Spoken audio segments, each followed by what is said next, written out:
What is going on, everybody, and welcome back to the Underdog Podcast. Today, we have my top 5 interior offensive lineman videos, said it would be guards and centers. Yesterday, I put up my top 5 tackles, so I hope you guys all enjoyed that. And tomorrow, on Easter Sunday, my top 5 edge rushers will be coming out. So stay tuned for that one. That's going to be a big one. But let's get right into this video, starting with my number 5 interior offensive lineman. It is going to be Luke Fortner, center from Kentucky. Excuse me. Fortner has been a multi-year starter at Kentucky, has played extensively at all 3 positions, left guard, center, and tackle. He has 600 snaps each. He is a little bit older. I think that's like a big concern with him.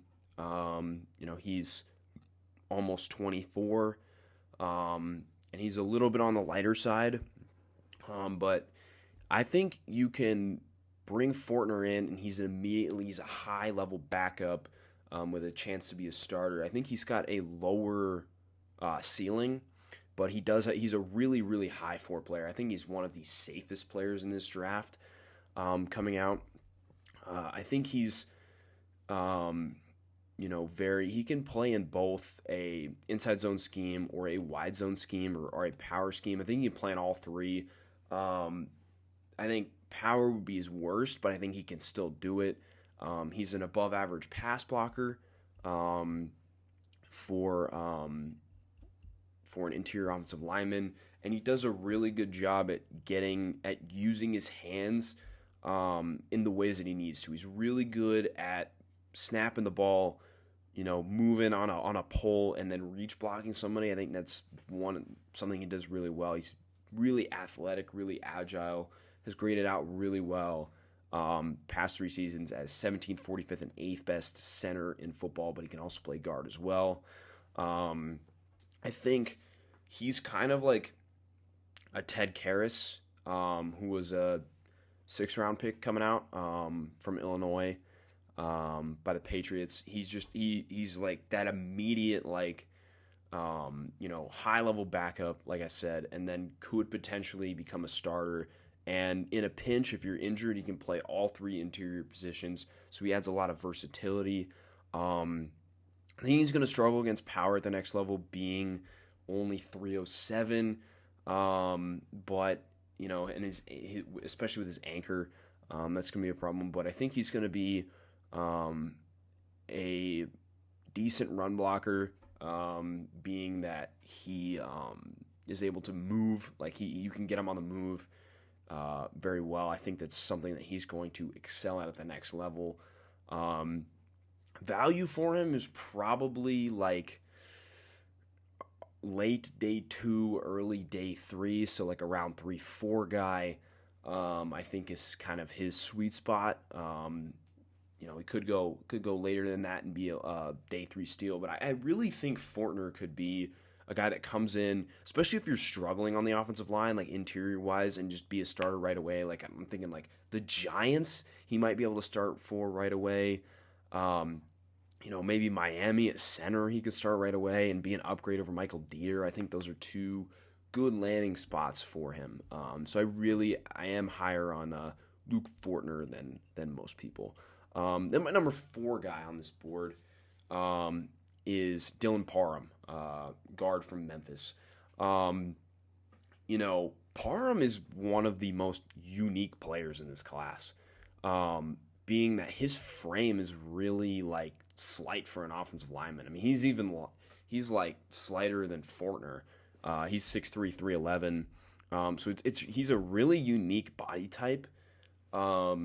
And it's going to be really interesting to see how that translates to the NFL level. I think other cons for him was that he, struggled against stunts. So whenever they crisscrossed, he struggled with absorbing the contact. So whenever somebody bull rushed him, he usually got beat on those stunts. And then he's not, even though he's a really athletic lineman, he's not great at reach blocking, which is really surprising considering how athletic he is. And then obviously when you play at a non-Power 5 school, the competition's always going to be a question mark. And it was with him, especially because he's only played one Power 5 school in the past 2 seasons. Like, at least when we were talking about, guys in the past, like Ritter was a good example. Like, he at least played multiple Power 5 schools in the past couple years, but they've only played one in the last 2 years. It was Mississippi State. In terms of reasons you should draft him, again, he's super athletic. This dude would be fantastic. In probably an inside zone scheme would be his best, because even though he can move, he's not great at reach blocking, and that's a lot of what your wide zone, like Shanahan offenses do.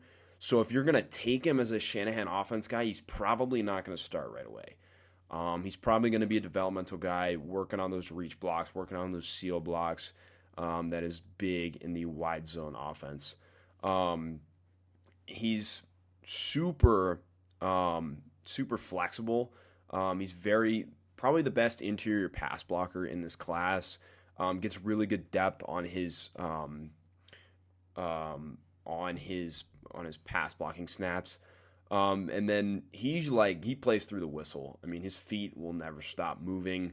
And then he's very quick to reset himself if he gets off balance. So he's probably one of the best at doing that in this class.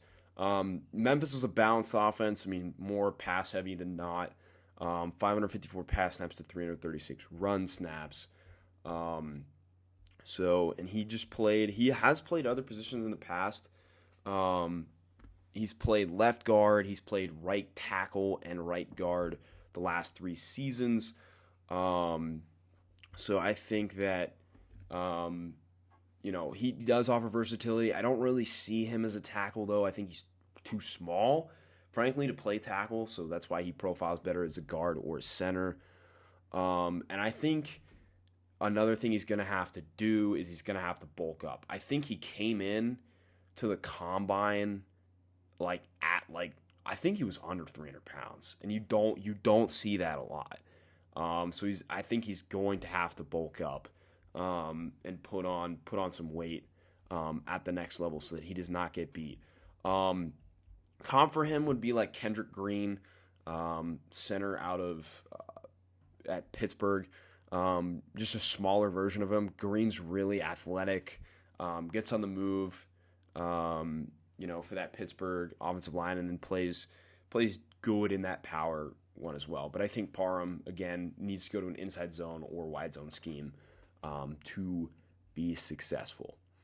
And then my number 3 guy on the board is going to be Kenyon Green from Texas A&M.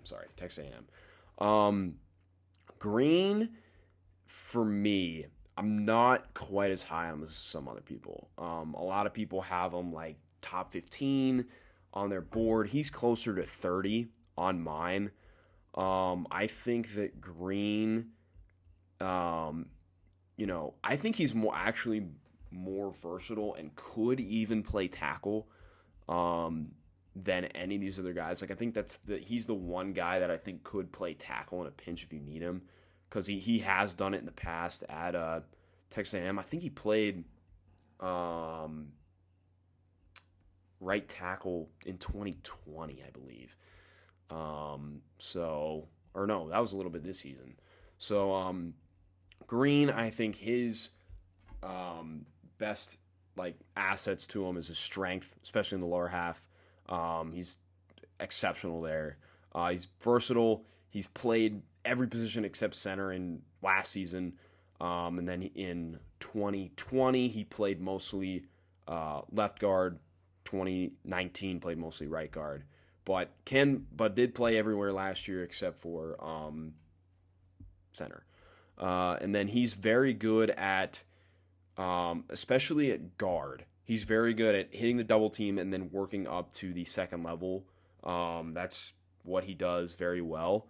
I think some weaknesses are he gets really wide with his hands with blocking, which is dudes with any sort of chop move beat him or rip because his hands are so wide. You want your hands inside in a frame, in between, like elbows in, hands out, in between a frame. You don't want like wide arms when you're blocking. And then, he did have penalty issues. He had 7 in his first 8 games, so a lot of holds, especially when you get out wide. You get that jersey tug, and they're going to call that every time. But I think Green, I'm still very high on Green. Not quite as high as everybody else.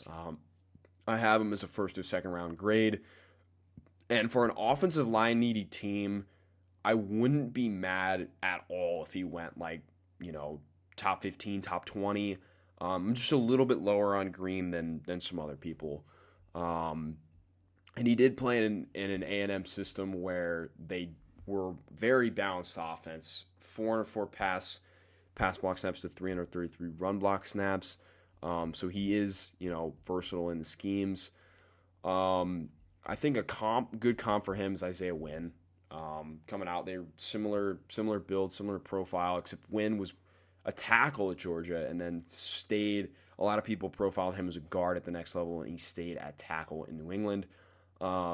Green, to me, feels like more of a guard. I just don't know if he has the foot speed to play tackle, but he has played. He did play some tackle at Texas A&M, so we'll see kind of where he ends up at the next level.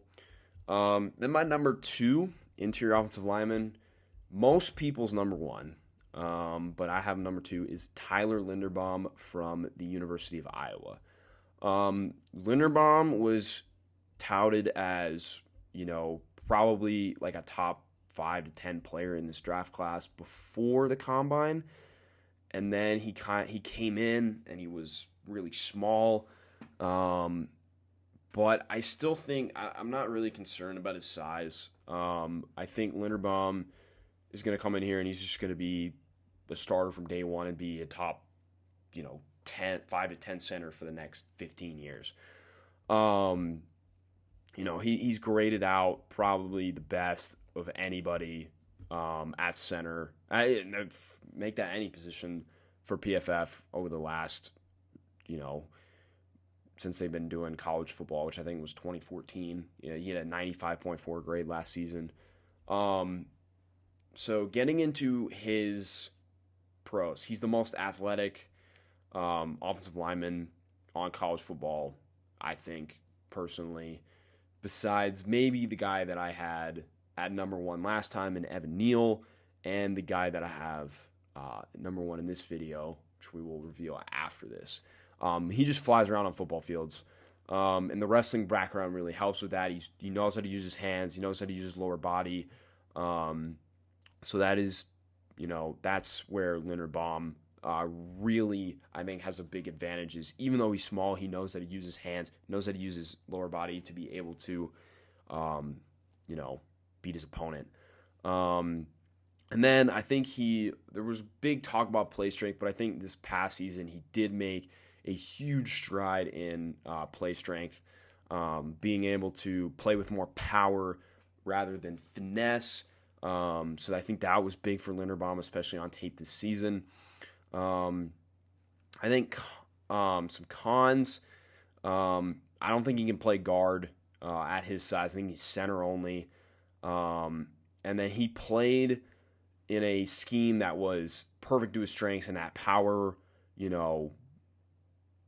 run scheme that Iowa runs. I mean, just perfect for him. So you can't bank on that coming in the NFL.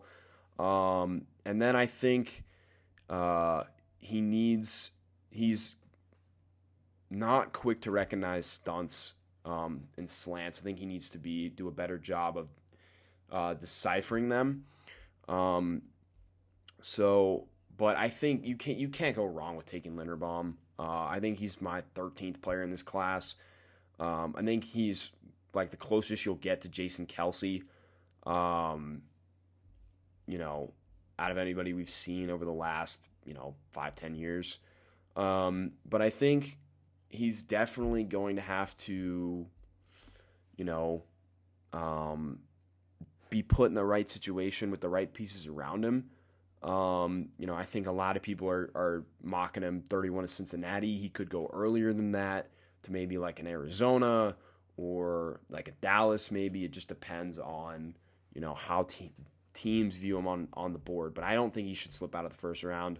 Linderbaum is a true first-round grade for me in this draft class.